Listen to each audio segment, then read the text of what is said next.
So Jeremy Pruitt and his staff at Tennessee, which has long been disbanded, has earned the Vols probation and scholarship reductions. But here's something in very good reporting from the Knoxville News Sentinel.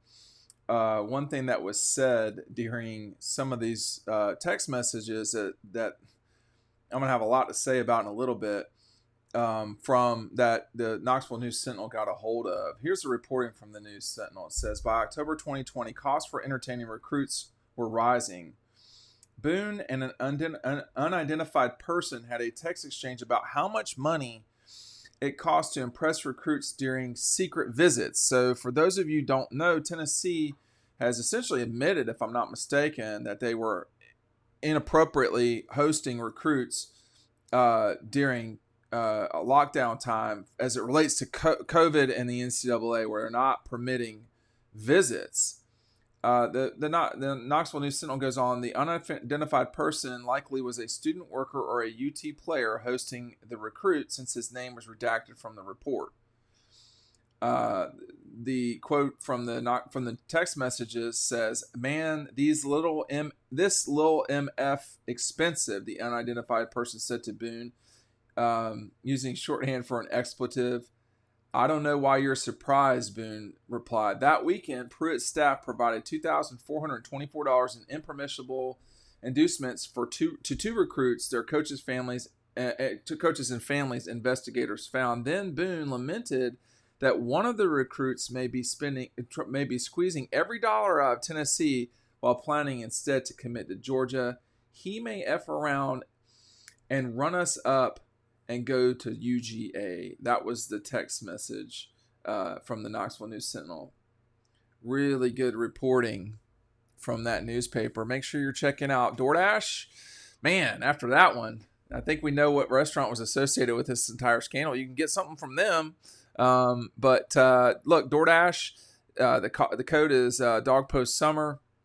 Limited time offer in terms apply, but you can get 50% off your first order. And even if it's not your first order, just take advantage of what DoorDash got to offer. Tons of restaurants. And, I talked about this not that long ago. You can get ice cream to go through DoorDash. So don't forget, the code is Dawg Post Summer, 50% off your first order with DoorDash. Or you can just use DoorDash, which we do all the time. That's a shocking revelation. And it's not shocking. It's shocking that these idiots could not figure out not to use work cell phones. Like, that shows how bad they are at this. That my biggest takeaway is that's how bad they are at this, is that they don't know how to use something else. I mean, you're texting back and forth on work phones. In fact, the Knoxville News Sentinel is, I just can't believe. I can believe. See, people make the assumption that because people are college football coaches that A, they're good at that anyway, which is actually usually not the case. B, that they have any intelligence at all. I don't mean this bad, because I don't mean this about every coach. I don't, because some of the most important people in my life were my coaches. Dan Schmatzer, Jerry Josie, Jack Waters, Norman Wilkerson. These people were very important to me. They weren't fools, though. And what I'm reading in here, this is just straight up idiocy. And that you don't have enough slickness to yourself to not use a phone that the state is paying for that can be taken from you in an investigation. I mean, it's just they're not real smart. Like, if these guys were in crime, which this basically was some form of, you want to call it crime is probably a stretch.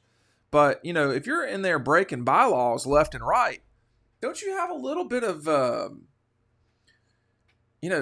creep to yourself, for lack of a better term, going back to old school DeKalb County? Don't you have some creep to yourself that you can, not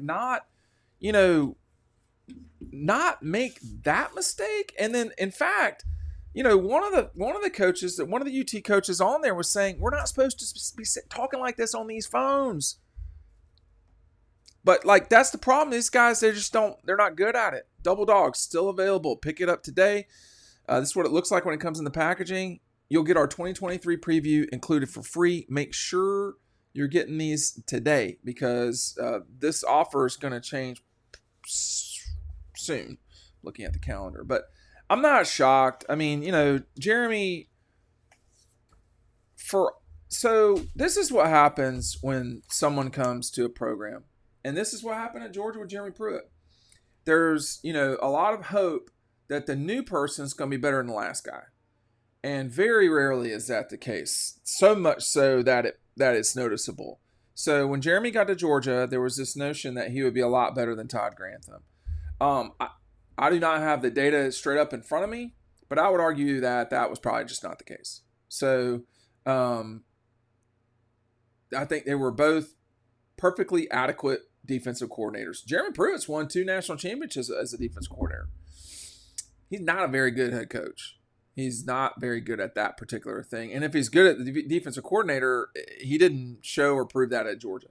There was this discussion of him being an elite recruiter. That is definitely just not true. That didn't happen. And on top of that, when you look at this disaster at Tennessee, they caught, if my memory serves correct, Tennessee fired him with cause. And this stuff shows that they were correct in that. I mean, I've done a lot of reporting in the time in 2015. There were people that really did like Jeremy Pruitt, players that supported him, thought he was there for them, fought for them. There are some people that were not, there were plenty of coaches that thought that he was just a straight up idiot and that Mark had made a big mistake by hiring him. But it's 2015 at Georgia, in my view, was a culmination of a few things, but one of those few things that really did matter was that Jeremy Pruitt had seized a bunch of power. And that was not good. You do not want that person leading your outfit. And now we see great example of that at Tennessee. He was reckless. All these coaches tell lies or change the truth for their circumstances or whatever the right way to put that is. But him and his staff and the people that you're surrounded by are very important in a college football situation. I mean, you're choosing to hire them. You're paying them a lot of money, and they were just inept. They weren't winning games. I mean, what was Phil Fulmer thinking hiring this guy? I mean, Mississippi State passed on him. I don't know if that's been really, discussed, but on top of that, I mean, the NCAA, an organization that just is not powerful in any way, the NCAA fined Tennessee $8 million. Tennessee is in a horrible, financial situation, or they certainly were. And firing Jeremy and paying an $8 million fine, how do you get fined by these? But anyway, he wound up going 5-7, 8-5, and 3-7. I mean, the results speak for themselves. He had one winning season at Tennessee. Josh Heupel hasn't had a losing season, and he's dealt with the smoldering wreckage that was Jeremy Pruitt's program. And I do think Josh Heupel's pretty good. Now, how great, I don't know, but I do think it's not even close to what it's been for the 15-ish years. I mean, Butch Jones was better than than Jeremy was at Tennessee, so it's not surprising. Providing $60,000 of impermissible benefits and recruiting inducements to more than 24 players. Y'all, it's not that they cheated.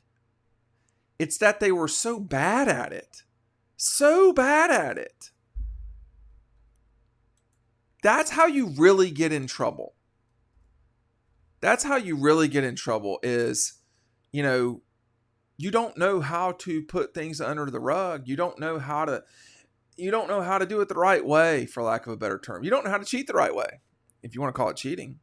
You don't know how to do impermissible benefits without the whole world seeing it. And that's why, I mean, everything's changed in this league. But I will say that pairing Jeremy Pruitt with Mark Richt was probably about as close to oil and water as you're going to get. And it didn't work. I mean, go back and look at his time as the defensive coordinator at Georgia. I mean, it's not like, his defense were just ripping it up in 14. I mean, the guy was bizarre too. I mean, coming down after the Florida game, I'm reminded of the Florida game.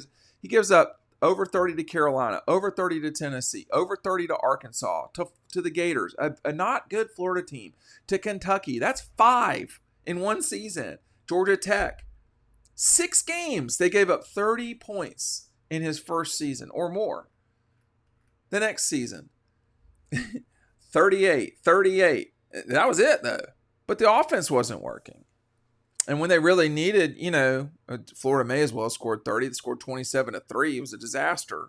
The offense couldn't score. You had Brian Schottenheimer completely inept, could not see the talent of Trevor Lawrence or chose not to understand how to recruit him, and went with Bailey Hockman over Jake Fromm, it just, and a slew of other people, and that Davis Mills was in that class, if I'm not mistaken. So just, I don't, it had gotten bad, but I'm not surprised. I'm not at all surprised that the tornado that was Jeremy Pruitt has left Tennessee with an $8 million check that they're going to have to write. Now, that's not going to hurt them like it would have a few years ago. Tennessee really was in a perilous situation, but they are way better off without him. It's not surprising, but I mean, I'm just flabbergasted, and that rarely happens to me, that they could be so inept at doing the job of the dark arts of the espionage and the cheating, that they're that inept at it. It's very good reporting from the Knoxville News Sentinel, and I just am. It is amazing to me that that they were that bad at it. I mean, I'll just leave it there. It was horrid.